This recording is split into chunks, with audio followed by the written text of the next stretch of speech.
Hello everyone welcome to Pradeep CTC education.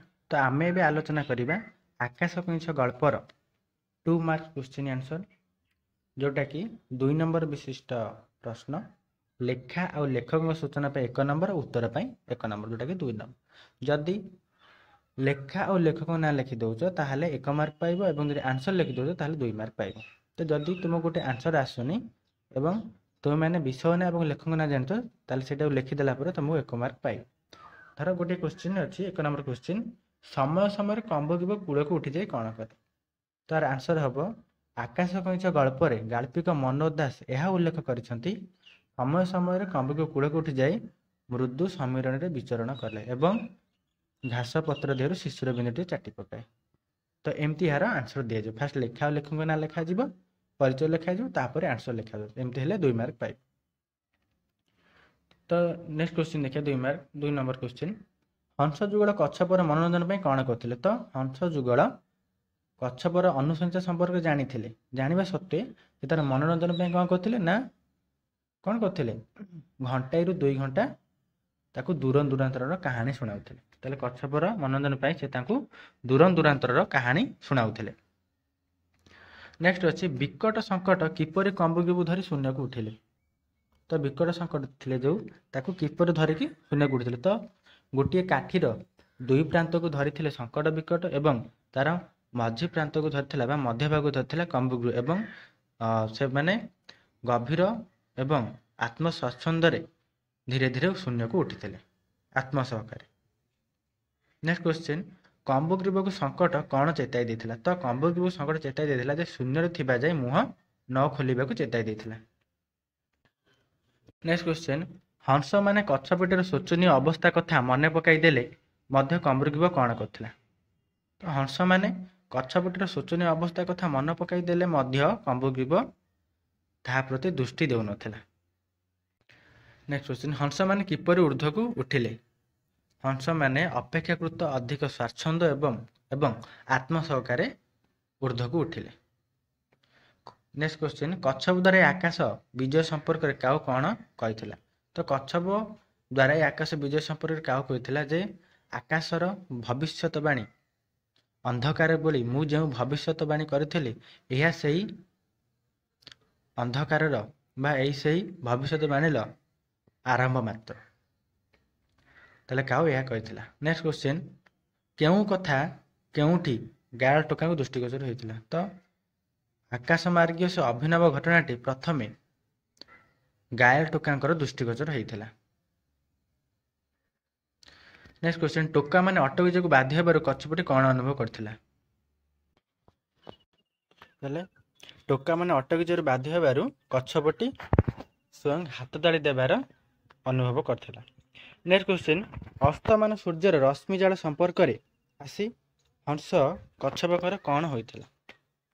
तो अस्तमान सूर्यर रश्मि संपर्क में आसी तो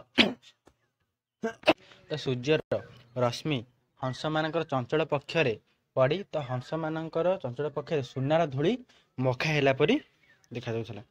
नेक्स्ट क्वेश्चन क्यों कथार कच्छप कौन से प्रकार निजक संभाली नहीं थिला। तो क्यों कथार कच्छप कौन से प्रकार निजक संभाली नहीं थिला। तो कच्छप बुद्धू बोली कही आसुथिबारु अटकाई नहीं थिला। कच्छप बुद्धू बोली कही आसुता समय कौन से प्रकार निजक अटकाई देथिला। नेक्स्ट क्वेश्चन विदेशी राजदूत राज्य में घुषुरी उड़ार कथा शुणी राजा कौन कहते। तो विदेशी राजदूत राज्य में घुषुरी उड़ार कथा शुणी राजा कही तुम राजा अच्छी लांज कि घुषुरीकर अच्छी पक्ष बोले तुम घुषुरी पक्षी अच्छी ना तुम राजा लांज अच्छी तो ये कथा कही। नेक्स्ट कंबुग्रीव किपरि नर छात उपर पड़ जाइथिला। तो कंबुग्रीव चक्रवत बुली बुली नर छात उपर पड़ जाइथिला। नेक्स्ट दरबार प्रधान विशेषज्ञ भोजन प्रेमी कौन कही। दरबार प्रधान विशेषज्ञ भोजन प्रेमी कौन कहते। तो दरबार प्रधान विशेषज्ञ भोजन प्रेमी कहते एटी दुर्लभ धरणर सुस्वादु कईछ। नेक्स्ट क्वेश्चन दरबार कविराज ज्योतिष कच्छप संपर्क में कौन कही। दरबार कविराज ज्योतिष कच्छप संपर्क करते एटी एक सुस्वादु धरणर कच्छप एवं यह सहस्र रोग व्याधि को भल कर। नेक्स्ट अच्छे राजा प्रश्न में महापंडित कि उत्तर देते तो राजा प्रश्न में महापंडित उत्तर देते जेहेतु कच्छ मांस राजमण अयोग्य से उल्लेख योग्य बोली विचार नथिले।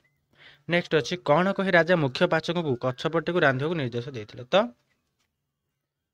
कौन कही तो राजा कहते बुद्धि व्याधि मुक्त होगा आवश्यक पड़े राजमण भंग कली बुद्धि व्याधि मुक्त होगा जरूरी तो से कच्छ मांस खाई मुझे बुद्धि व्याधि मुक्त हेबी तो यह कहीकि से रांधे को निर्देश देते। नेक्स्ट अच्छी कच्छ मांस खाଇବା संपर्क में सेनापति कौन कहते तो कच्छ मांस खाଇବା संपर्क में तो सेनापति कच्छ मांस खाଇବା संपर्क कहते जे अधिक राजसेवा एवं गंठी बातर मुक्त होगापी मु भी किसी कच्छ मांस खायापी प्रस्तुत। नेक्स्ट क्वेश्चन मंत्री और सभासद वर्ग केउं विषय आग्रही होते तो मंत्री और सभासद वर्ग कच्छ मांस खाई कौन ना कौन व्याधि मुक्त होगापी आग्रही होते। नेक्स्ट क्वेश्चन कच्छ मांस संपर्क में विदेशी राजदूत कौन घोषणा करते तो कच्छ मांस संपर्क में विदेशी राजदूत घोषणा करते आम दुई महान देश मध्य बंधुत्व संपर्क गाढ़तर मु भी किसी कच्छ मांस खायापी प्रस्तुत। नेक्स्ट क्वेश्चन विदेशी राजदूत राजा को क्यों वक्तव्य प्रति समर्थन जनाइथिले तो विदेशी राजदूत कहिथिले जे विदेशी राजदूत राजा को क्यों वक्तव्य प्रति समर्थन जनाइथिले तो जेतले राजा कहिथिले जे विदेशी राजदूत ताकर कूटनैतिक बुद्धि जोगु सी बुद्धि पदवाच्य होई न पारे तो सेही कथारे सी समर्थन जनाइथिले। नेक्स्ट अच्छी मंत्रीवर्ग संपर्क राजा कौन मंतव्य देते तो मंत्रीवर्ग संपर्क राजा मंतव्य देते आम मंत्री मैंने हुए तो मंत्री ना बुद्धू से एकाधार उभय हो न पारते। नेक्स्ट अच्छी समस्त सभासद कहीं कांदी उठते तो जितेबले राजा बुद्धू बोले प्रमाणित होते से समस्त सभासद कांदी उठते।